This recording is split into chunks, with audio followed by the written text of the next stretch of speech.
જય શ્રી કૃષ્ણ। આજે આપણે વરિયાળીનું પ્રીમિક્સ બનાવવાના છીએ અને એમાંથી વરિયાળીનું શરબત બનાવીશું। હવે ધીમે ધીમે ગરમીની સિઝન શરૂ થઈ ગઈ છે, તો આપણે તે કાળઝાળ ગરમીમાંથી બચવા માટે અને આપણી શરીરને ઠંડક આપવા માટે એવું વરિયાળીનું શરબત બનાવવાના છીએ, જે આપણા શરીર માટે બહુ જ ઉપયોગી છે અને આપણા શરીરને ગરમીમાં બહુ જ રાહત આપશે। વરિયાળી એ શરીર માટે બહુ જ ગુણકારી હોય છે અને તે શરીરને બહુ જ ઠંડક આપે છે અને સાથે જ આપણે એમાં બીજી 3 વસ્તુ ઉમેરશું, જે પણ આપણા શરીર માટે બહુ જ ઉપયોગી છે અને તે પણ ઠંડકનું જ કામ કરે છે। તો આપણે એ વરિયાળીનું શરબત કેવી રીતે બનાવવું અને કે ઘરે કોઈ ગેસ્ટ આવે ત્યારે પણ તમે તેને બનાવીને સર્વ કરી શકો છો અને આયરું એક જ મિનિટમાં બની જાય એવું છે। તેનું તમારે પ્રીમિક્સ બનાવીને સ્ટોર કરવું હોય તો પણ કરી શકો છો। તો તેના માટે આપણે અહીંયા વરિયાળી લઈ લીધી છે, આ રીતે એને સાફ કરીને લીધેલી છે। જો તેની જ સાથે આપણે ખાંડ લઈ લીધેલી છે અહીંયા।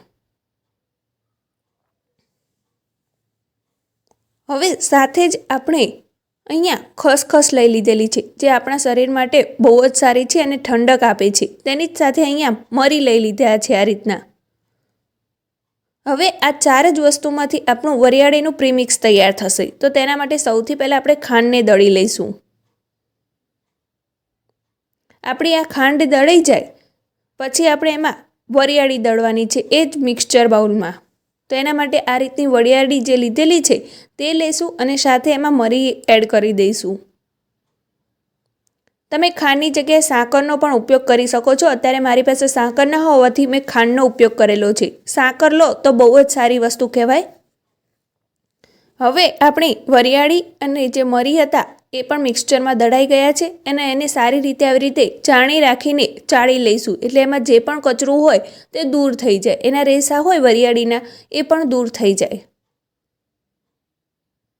તો જો આ રીતે એને ચાળી લેવાનું છે ચાણીની મદદથી। તો આપણું હવે જે વરિયાળી છે એ ચડાઈ ગઈ છે આ રીતે।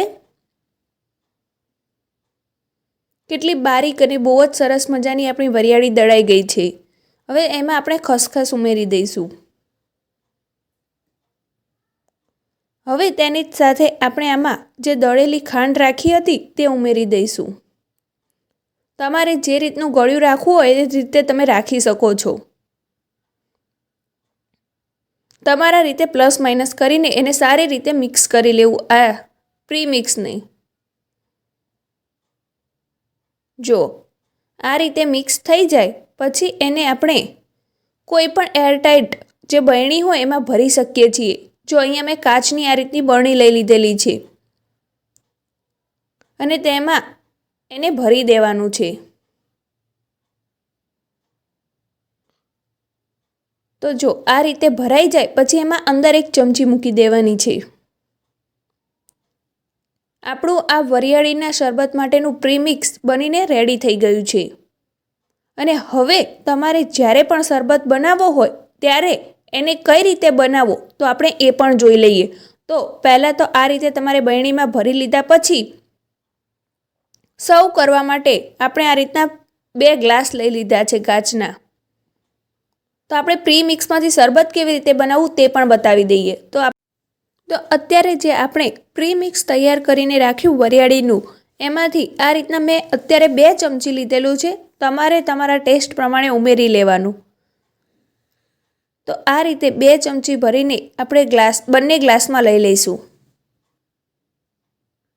તમને આ રેસીપી કેવી લાગી મને કમેન્ટ બોક્સમાં લખીને જરૂરથી બતાવજો અને આગળ આવી જ અવનવી રેસીપી જાણવા માટે વી આર ક્રેઝી ચેનલને હજી સુધી તમે સબસ્ક્રાઈબ ના કરી હોય તો તેને સબસ્ક્રાઈબ પણ જરૂર કરી દેજો।